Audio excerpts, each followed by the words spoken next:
Bom dia, família, bom dia, um dia ótimo, maravilhoso, muito abençoado para todos nós, né? Vamos orar, vamos.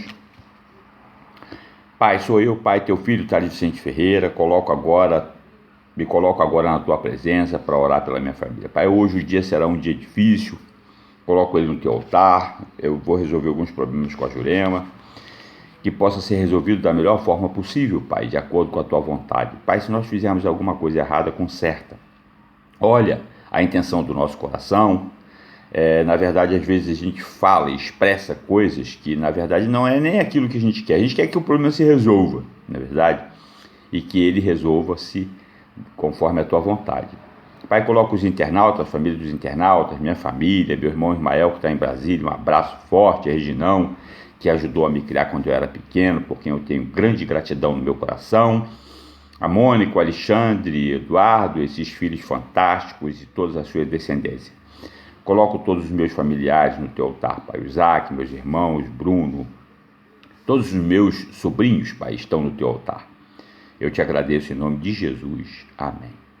Família, lemos o capítulo 15, vamos ler agora o capítulo 16. Vamos lembrar um trecho que o Jesus falou, que João escreveu, testemunhou, que Jesus, quando estava com os discípulos, falou. Não vamos fazer confusão. João escreveu que Jesus disse o seguinte: se eu não tivesse vindo, ele lhes falado, não seriam culpados de pecado. O que é pecado? Pecado, o único pecado que não tem salvação, é justamente você não acreditar no único que pode te salvar. Ele te estende a mão, você rejeita. Não tem o que explicar, né?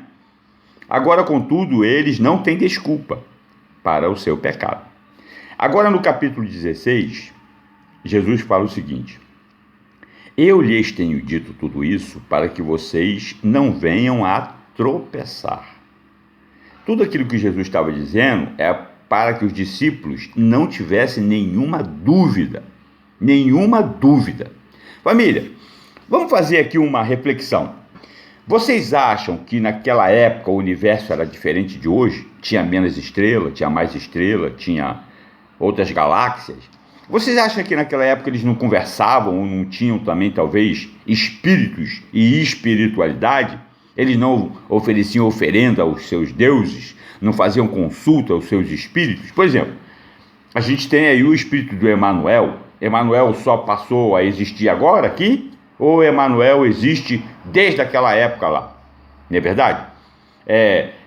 Os orixás passaram a existir só agora aqui, na Umbanda, no Candomblé, quando vieram os escravos para cá? Ou sempre existiu? E lá também eles não existiam? Não exerciam? E hoje? Hoje só existe aqui? Lá também eles não têm essas espiritualidades em outros países? Tem as bruxas que apareceram. Essa questão, até na época do Egito, sempre foi assim. Sempre foi assim. Agora, o que Jesus veio para fazer e que os discípulos testemunharam e estão testemunhando é um divisor de água.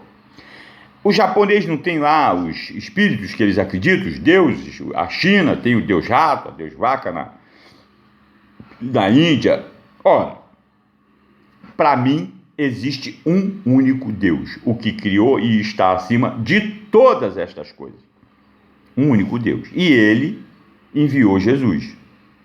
Mas ele não enviou Jesus para todos os povos. Tinha um Jesus. Não. Ele enviou um Jesus para uma nação, para que ele, através dessa nação, podia se expandir para todas as outras nações.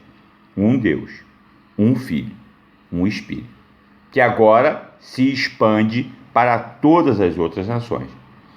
A Bíblia é um livro, como eu já falei, escrito por homens que não foram possuídos e nem psicografavam, homens que escreveram por testemunho aquilo que viveram. Eles tocaram em Jesus, viveram com Jesus, viram o que Jesus fazia, viu Jesus ser crucificado, e depois receberam o poder do Espírito, exatamente como Jesus falou, que receberiam. Aconteceu em Pentecostes. Eu só estou falando isso porque não existia extraterrestre naquela época. Essa conversa de extraterrestre, essa conversa de que existe vários povoados espíritas. Se você olha o espiritismo, o nosso lar, e aqui na Terra existe comunidades de espíritos em várias partes do Brasil e em várias partes do mundo. A Bíblia fala sobre isso. São principados e potestades. Por exemplo, o Brasil, ele tem um principado e potestade de espírito de corrupção. A corrupção não deixa esse país prosperar. A corrupção. O Japão é de tecnologia. É de tecnologia. E outros países assim sucessivamente. Mas essas potestades espirituais é que criam uma cortina, para mim, uma cortina de demônios, que não deixa a gente ter acesso direto a Deus, direto ao Pai. Nós precisamos furar essa cortina. E quem fura? É Jesus. Através de Jesus, a gente fura essa cortina de demônios, porque a nossa luta, ela não é contra a carne nem contra o sangue, mas contra principados e potestades espirituais, e nós podemos ter acesso direto a um único Deus. Espírito é espírito, tem que viver como espírito. João, esse mesmo João, ele fala assim: não acrediteis em todos os espíritos. Então tem alguns espíritos que a gente pode acreditar. Mas, antes, testai o espírito. O espírito que não confessa Jesus, que veio em carne, que é filho de Deus, que é Senhor, que é Salvador, esse espírito não tem obediência a Deus. E o pecado é justamente não obedecer a Deus. Por isso que hoje você vê na macumba, na umbanda, o preto velho com a foto de Jesus do lado, e eles falando de Jesus. Você vai em vários centros kardecistas e eles começam a oração em nome de Jesus. Você não sabe disso, mas eu sei. Por quê? Eu converso com meus irmãos, eu tenho irmãos espíritas, e que a gente... eles acreditam em Jesus, eles confessam Jesus, creem em Jesus, mas a ideia que Jesus está passando é que tem que ir a Ele, a Jesus, pedir ao Pai através dele. Nós vamos ver isso aqui. Eu lhes tenho dito tudo isso para que vocês não venham a tropeçar. Vocês serão expulsos das sinagogas. De fato, virá o tempo quando quem os matar pensará que está prestando culto a Deus. Paulo fez isso. Farão essas coisas porque não conheceram nem o Pai, nem a mim. Estou lhe dizendo isto para que quando chegar a hora, lembrem-se de que eu os avisei. Não lhes disse isso no princípio porque eu estava com vocês. A obra do Espírito Santo. João vai explicar agora o que Jesus falou sobre a obra do Espírito Santo. Agora que vou para aquele que me enviou, nenhum de vocês me pergunta: para onde vais? Porque falei estas coisas, o coração de vocês encheu-se de tristeza. Mas eu lhes afirmo que é para o bem de vocês que eu vou. Se eu não for, o conselheiro não virá para vocês. Mas se eu for, eu os enviarei. Quando ele vier, convencerá o mundo do pecado, da justiça e do juízo. Do pecado, porque os homens não creem em mim. Da justiça, porque vou para o Pai, e vocês não me verão mais. E do juízo, porque o príncipe deste mundo já está condenado. O príncipe deste mundo, este mundo de corrupção, de imoralidade sexual, Deus já executou juízo, porque ele não obedece. Do pecado, porque aquele que não pegar na mão de Jesus não vai ser salvo, né? E do juízo e da justiça, porque Jesus é justo e foi para junto de quem é justo e executa juízo. Então vamos continuar. Tenho ainda muito que lhes falar, mas vocês não podem suportar agora. Mas quando o Espírito da verdade vier, o Espírito Santo de Deus, ele os guiará a toda a verdade. Não falará de si mesmo, falará apenas o que ouvi. Ele lhes anunciará o que está por vir. Ele me glorificará, porque receberá do que é meu e o tornará conhecido a vocês. Tudo o que pertence ao Pai é meu. Por isso, eu disse que o Espírito receberá do que é meu e tornará conhecido a vocês. Mais um pouco e já não me verão. Eu vou morrer, vou ser crucificado, vou ser sepultado. Um pouco mais e me verão de novo, 3 dias.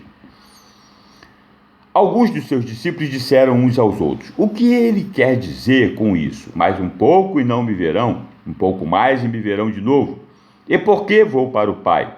E perguntavam: o que quer dizer um pouco mais? Não entendemos o que ele está dizendo. Jesus percebeu que desejavam interrogá-lo a respeito disso, pelo que lhes disse: vocês estão perguntando uns aos outros o que eu quis dizer quando falei. Mais um pouco e não me verão, um pouco mais e me verão de novo. Digo-lhes que certamente vocês chorarão e lamentarão, mas o mundo se alegrará. Foi o que aconteceu. Jesus foi crucificado, eles choraram, mas o mundo ficou feliz. Vocês se entristecerão, mas a tristeza de vocês se transformará em alegria. Foi o que aconteceu. Jesus ressuscitou, foi uma alegria. A mulher que está dando à luz sente dores porque chegou a sua hora, mas quando o bebê nasce, ela esquece a angústia por causa da alegria de ter vindo ao mundo. Assim acontece com vocês agora. É hora de tristeza para vocês, mas eu os verei outra vez e vocês se alegrarão. E ninguém lhes tirará essa alegria, como hoje a gente sente essa alegria.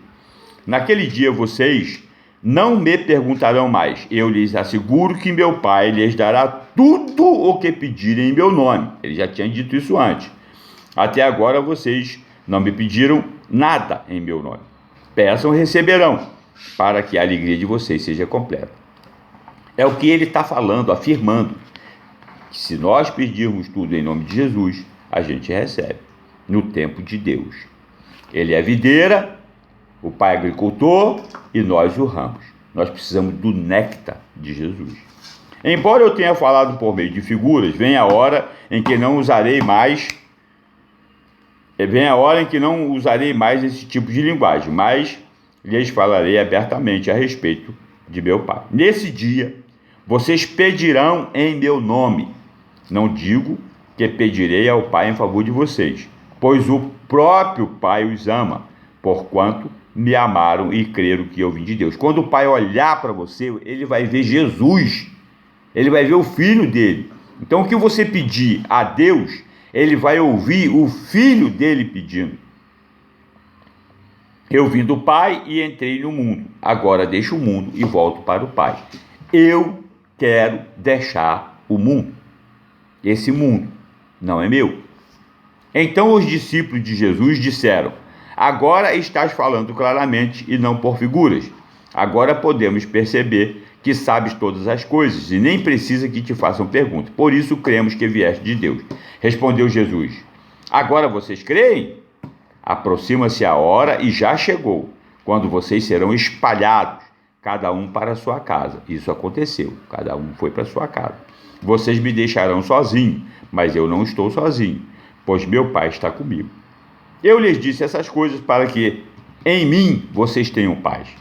Neste mundo de corrupção, de imoralidade, de todo tipo de maldade, vocês terão aflições. Contudo, tenham ânimo, eu venci o mundo. E nós podemos vencer o mundo junto com Jesus. Família,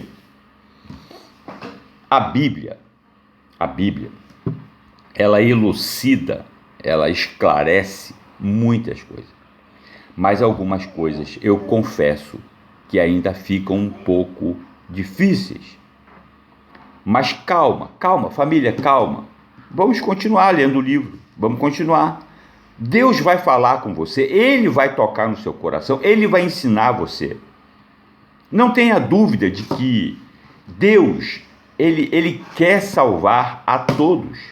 Ele quer salvar. A vontade de Deus é que todos sejam salvos. Calma, vamos orar. Pai, Obrigado por essa leitura fantástica, Pai, muito esclarecedora. João está dando um testemunho vivo daquilo que ele viveu, daquilo que ele ouviu e daquilo que ele aprendeu diretamente do seu filho, quando seu filho esteve aqui conosco, Pai. Que nós possamos, Pai, andar no teu caminho, não nos desviarmos, que nós possamos ser testemunhas verdadeiras e que nós possamos resplandecer a glória do teu filho. Pai, que eu esteja cheio de Jesus na minha vida e que ele possa ser visto na minha vida, na minha família, na minha casa, dos meus familiares. Eu agradeço, porque um dia o Senhor tocou meu coração. E oro, e rogo, e clamo para que o Senhor toque no coração da minha família.